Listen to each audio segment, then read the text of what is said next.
Good morning. I'm coming to you pre-recorded from the Unitarian Universalist Church of Jackson. Today's service will have many of the things you remember from our in-person services, but during this time we have found that we have the opportunity to explore different kinds of services while we're coming to you from a distance. As we've been experimenting with these services, we've found that opportunities like Zoom and YouTube and Facebook have been great for streaming. And not every service will come to you this way. Not every service will come to you through Facebook, not every service will come to you through Zoom, and not every service will come to you through YouTube. Every service may be just a little different, but we will always try to have content for you at 11 a.m. on Sunday morning. But just because this service is pre-recorded, it doesn't mean you can't interact. Please chat with us. I will be live with you on Sunday morning, chatting with you while the service is airing. I will be following the service online, and it should be fun. You will also notice that this service is interactive. So if you'd like to remember a loved one, please just type their name in the chat. We will also have the opportunity to take up a collection, and you can do this one of two ways. You can send check or money order to 3209 Northwest Street, Jackson, Mississippi, 39216, or go to uujackson.org/donate and give through the PayPal link. I'll remind you of this during the appropriate time in our service.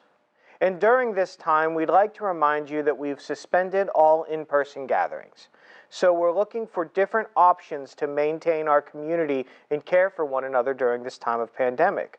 For example, we're hosting online Vespers every Wednesday night at around 6:30. You can find more information for that on our Facebook page. And if you have any other option or any other ideas, please let us know. And if you have any announcements, please add them to the stream below. But in all that, I haven't said who we are. Unitarian Universalists are covenantal, we're not creedal. That means that the major locus of who we are has to do with the core idea that we are better together.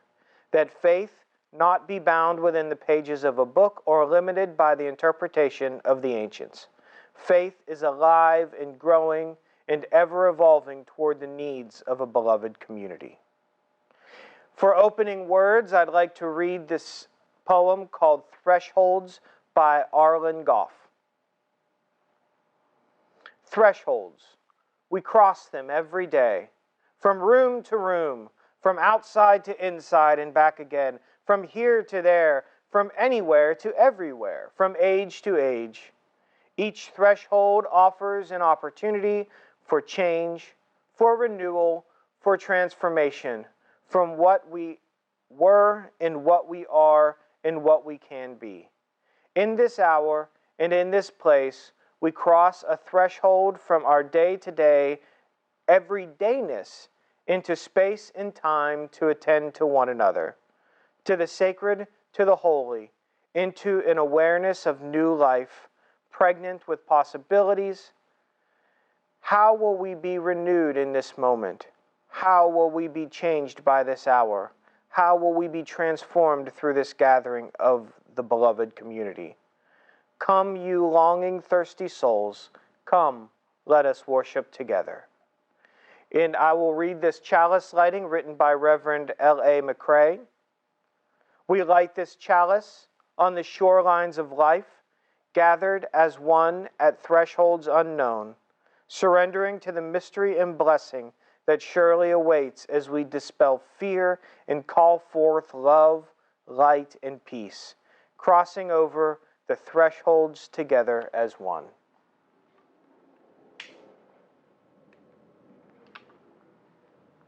Now at this time, I would like to introduce our story for all ages, given by Esther Newell. Hello, everybody. It is Esther Newell. I'm very glad to be joining you today, or to have you join me. If you are, welcome.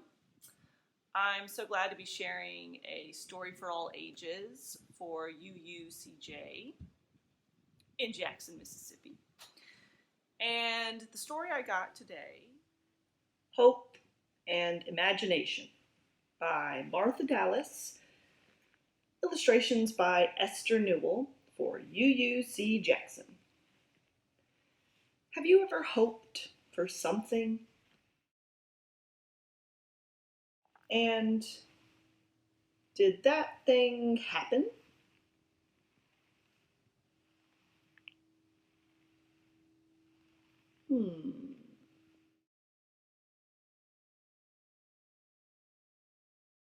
I think hope is like an acorn.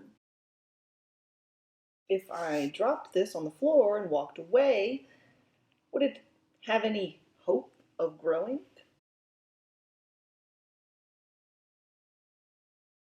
Nope. It needs soil, water, sun, air, and perhaps a little care. Like acorns, our hope needs certain things to come to life. We must start with our imagination first. Imagine something you hope for.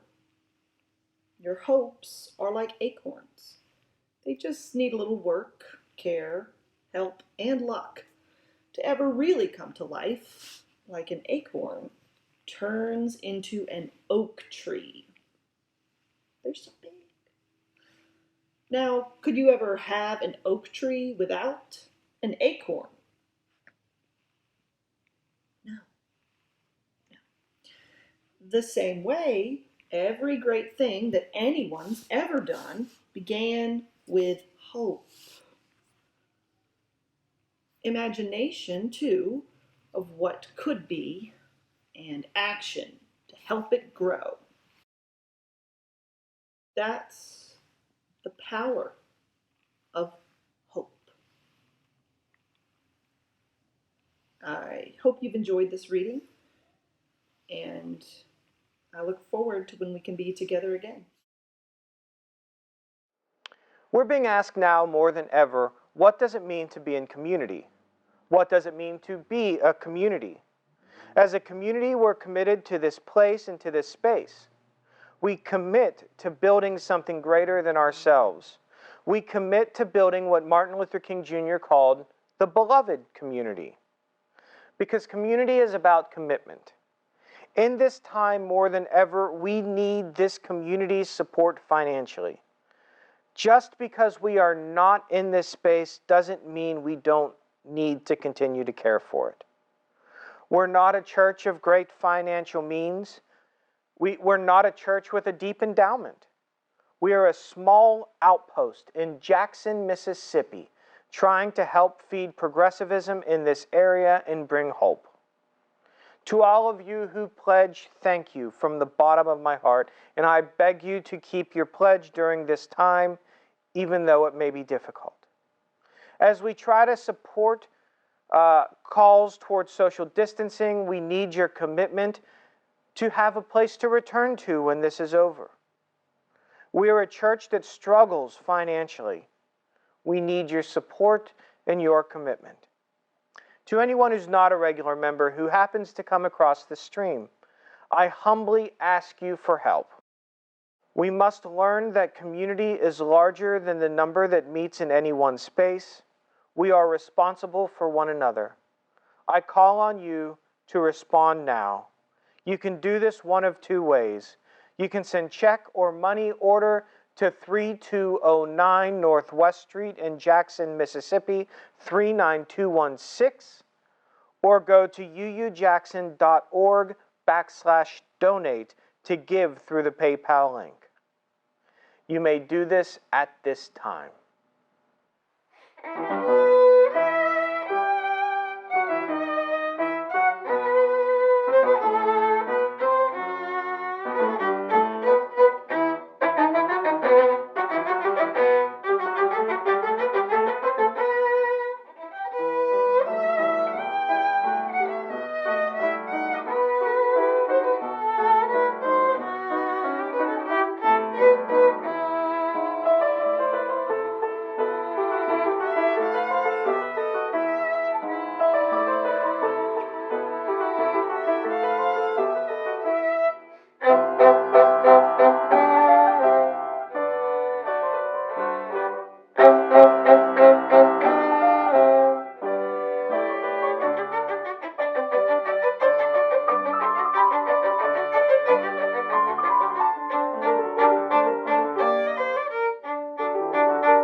My reading before the sermon today will come from 1 Kings chapter 17.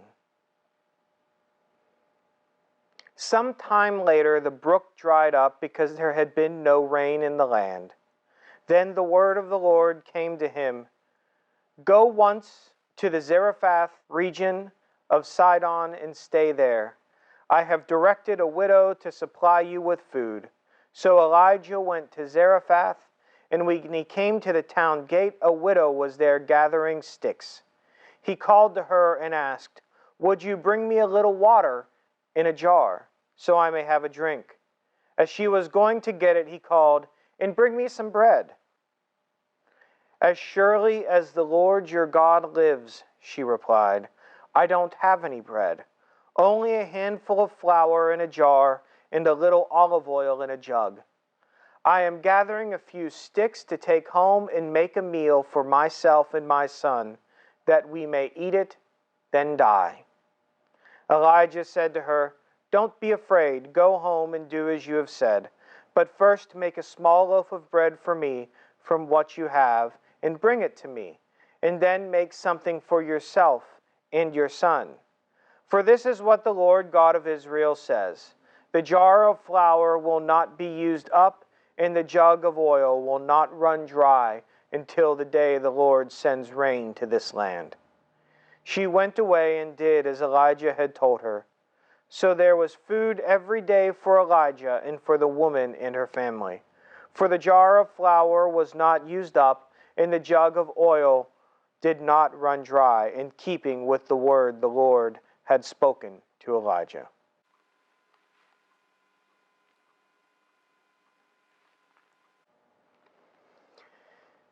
I remember riding with my grandmother one afternoon in her small red Chevy Chevette, possibly one of the greatest cars ever made. If you've never seen a Chevette, it's a tiny little hatchback that Chevy came up with in 1982. Every now and again, I still see one on the road, and I often stop to take a picture. I miss a good old Chevy Chevette. But we were driving past Jones Street, just outside of Wheeling, West Virginia, and as we drove by, my grandmother started telling me the stories about the time they spent in a small apartment on Jones Street. She told me rent was $30 a month. Even as a child with no understanding of how much normal rent was, that sounded strange. Because at this time in my life, I had handled $30, and I didn't figure that was much money. My grandfather, a painter, still apprenticed, had not made it into the union yet, and he didn't make much money in a month. My grandmother said that they barely had enough often for rent and for groceries, and sometimes they didn't. My grandmother remembered one of those times to me, saying that she'd asked my grandfather what to do, worried because there wasn't enough money for meat and there wasn't enough money for rent. To this, his response echoed through me from generations past. My grandfather was a solid man, a man of few words, and he said this: "Pay the rent, buy flour, and I will make bread." I think often of that story, especially when times are difficult. I think it was the simplicity of the statement. Pay the rent, buy the flour, and I will make bread. I'm not sure what it is. Maybe it's because it's a very simple plan, and sometimes just knowing that there's a plan is enough to relieve that anxiety. Or maybe it was the way my grandmother told the story, the sound of appreciation and love in her voice. She told the story as if it were a love story. Like some people recount their proposal or their first date, the sound of love in her voice resounded into the soul of my being with that simple phrase, "Pay the rent, buy flour, and I will bake bread." It's that kind of statement that says, you don't have to do this alone, The kind of statement that reminds me there is a way through. And part of spiritual practice is remembering that there is always a way through. Bread is such an iconic theological image. Jesus, the bread of life, God raining manna from heaven over the Israelites, or take this bread, it is my body broken for you. Bread represents fullness and care. When the recommendation of social distancing and quarantine began, I remember following a link on a Facebook page from a member of our church. It was something of the matter of how to make a sourdough starter. And in bread, there is nothing more mystical to any baker than the sourdough starter.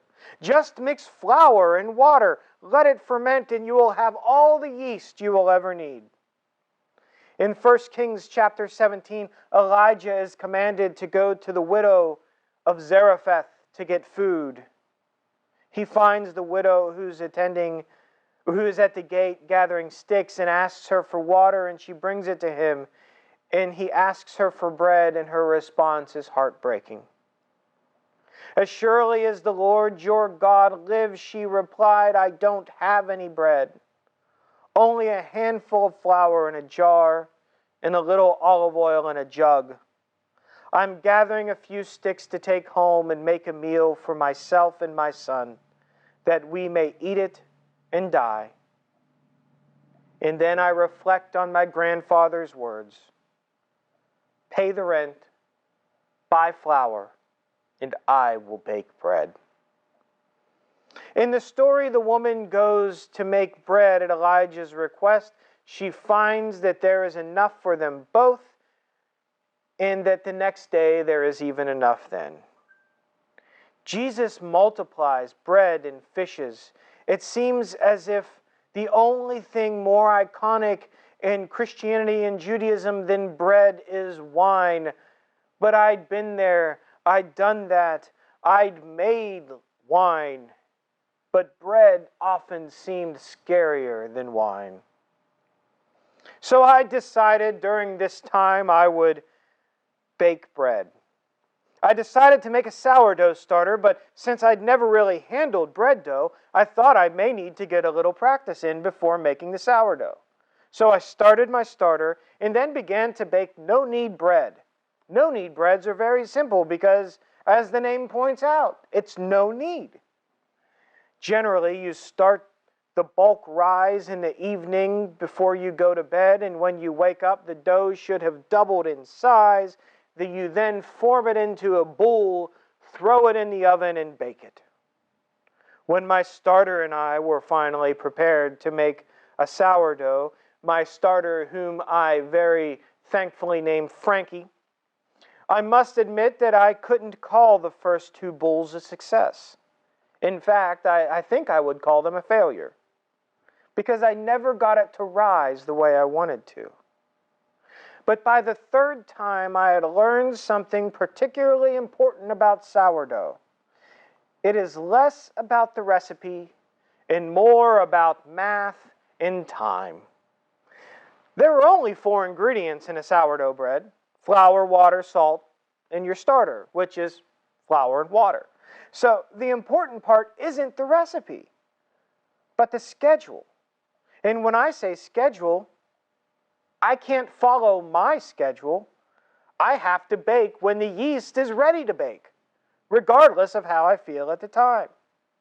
For example, I had to make sure I fed my starter at a certain time the day before I was baking the bread, so that the yeast production was high without using all of my starter so I could continue to create it. So I had to make what is called a levain about 8 to 10 hours before I planned to cook.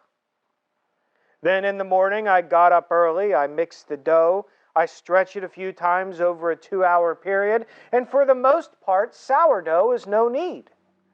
I just had to be present to build the gluten structure. And if I'd had the time for, and if I add the time for the bulk rise and the proofing baskets, it takes a long time, and it's a long time that I can wait, but I can't truly walk away. And the question I had to ask was, am I willing to take the time to do it right, knowing that even if I do it right, it may still turn out as a failure? Then I remembered my conversation with Grandma. Pay the rent, buy flour, and I will bake bread. And I remember I didn't start baking to open a bakery. That third time I started baking the sourdough, I remembered why. I did it to connect to my family. Family gone, like my grandmother and my grandfather, and family still here, like my wife and my stepchildren. I did it because with all the stress of working from home and attending school online, the smell of fresh bread brings joy, even if I'd never done it before. My first 2 sourdough loaves, as I said, were failures, even while putting in well over 24 hours of work for both of them. But my third and my fourth were magical. And that made it worth the time to do it right. See, baking bread was about connection to my grandparents, connection to my family, and the discipline to learn something new. And somewhere in all that mix, it was to practice my spirituality. We are living in a complicated time. We were actually living in a complicated time before the spread of COVID-19. Before COVID, we were facing a politically divided country, moral crisis at the border, and rising racial tensions. And that's just what I can think of off the top of my head.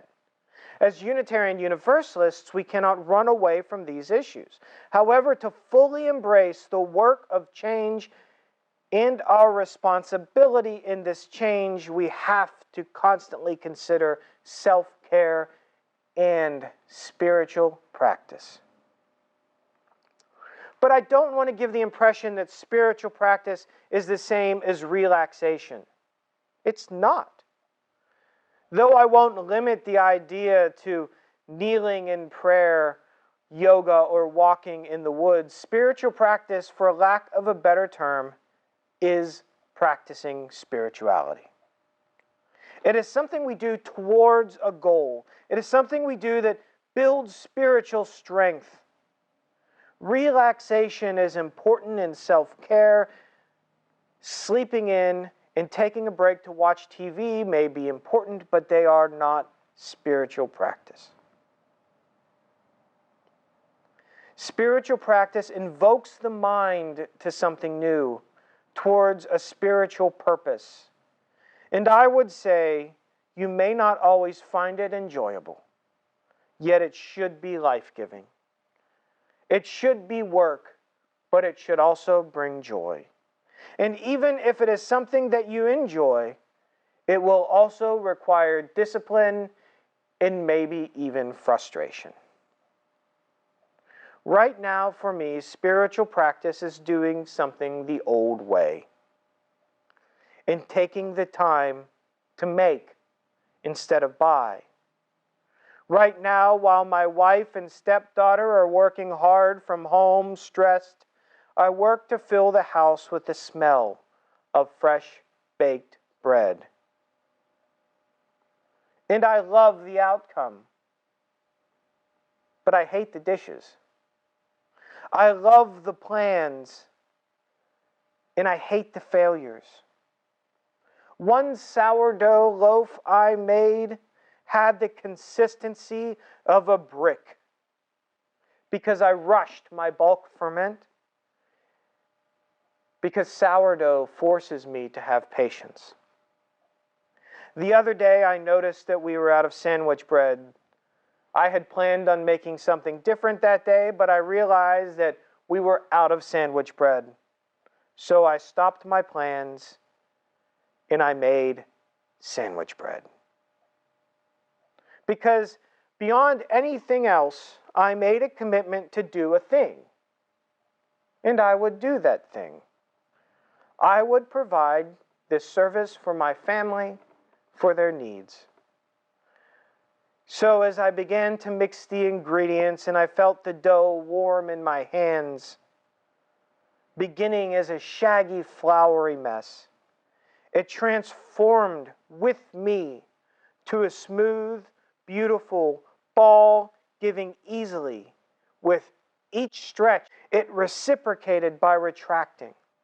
I made this bread not out of my desire to try something new, but because of my commitment to my family. While kneading the dough, I drifted away, listening to music, dancing with the dough. And all that was left at the end was peace. But understand that's not where it started. My process involved failure, frustration, and anger. With failed bread, a ticky starter, and a few bricks along the way. But it was worth it. Not because I became good, but because the process itself molded me and gave me purpose. And I used to think that there was nothing better than the smell and the taste of fresh baked bread, but I learned something new. There is something better. And that thing is seeing someone else share in the work that I'd done. There is nothing like seeing the smile on the faces of the people I love as they take this bread and break it. It may not be my body, but it did become a way for me to share my heart. So after everything, I'll say this. Spiritual practice is important. It doesn't have to be what we've been told all our lives. We don't have to meditate on the top of a mountain or do yoga with the rising sun. But it should require practice, and it must feed our spirit.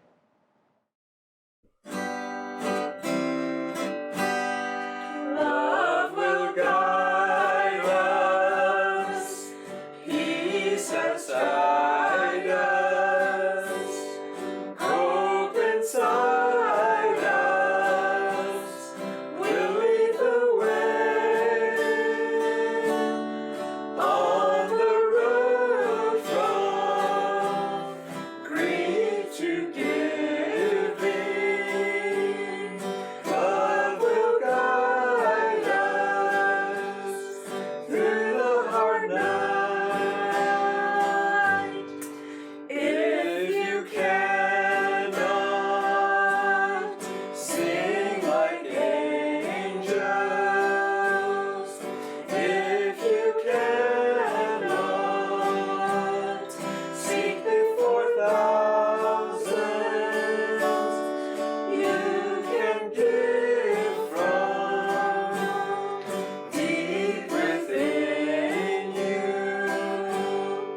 You can change the world with your love.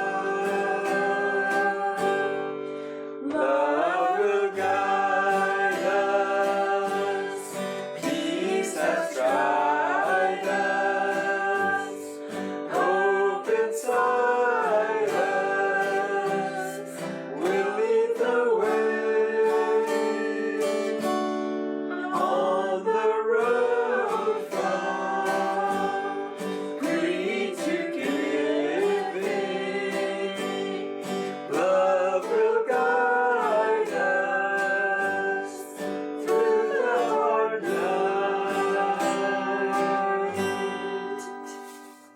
As we close our service today, we will extinguish the chalice.